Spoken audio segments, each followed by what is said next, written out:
juste sur Robert Piquet. Vous connaissez tous l'expression populaire, à défaut de grive, on mange du merle. Pourquoi je dis ça? Lorsque le projet Robert Piquet est arrivé, avec une logique.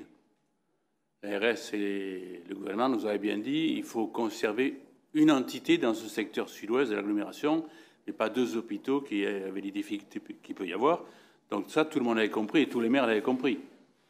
Le choix qu'avaient fait à l'époque tous les maires, c'était de dire plutôt déménager la Fondation Bagatelle à Robert Piquet. Pourquoi ça?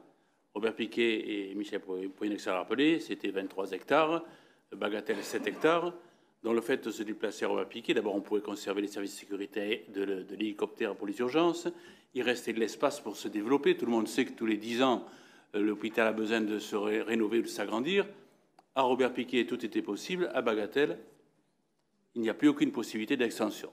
Donc tous les maires étaient favorables au déménagement sur Robert Piquet. Il fallait pour l'État, pour cela, que l'État puisse apporter une cinquantaine de millions. À l'époque, Alain Juppé est intervenu auprès du président de la République, François Hollande, de son Premier ministre, et on n'a jamais pu avoir de réponse positive par rapport à ce financement de l'État.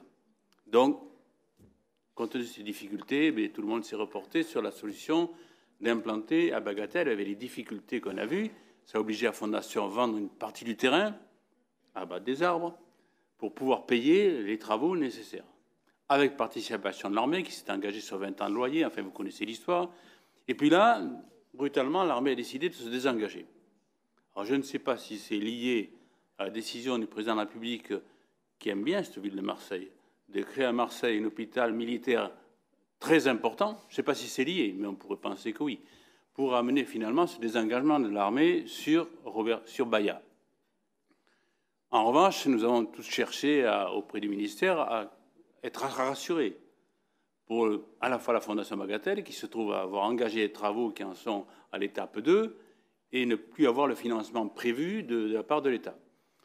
Tout ça évolue quand même dans le bon sens. Le préfet a repris le dossier en main. Moi, j'ai vu spécialement Sébastien Lecornu qui m'avait assuré que l'État assurerait ou assumerait ses responsabilités.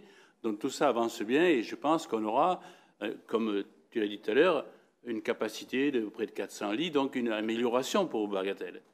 Mais tout en sachant que dans 10 ans ou 15 ans, s'il faut une amélioration, malheureusement, on n'aura pas cette capacité.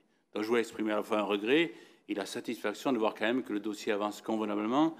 Il y aura prochainement une réunion dans un mois pour essayer de conclure, de voir se conclure l'accord avec les services du ministère des Armées et de l'ARS.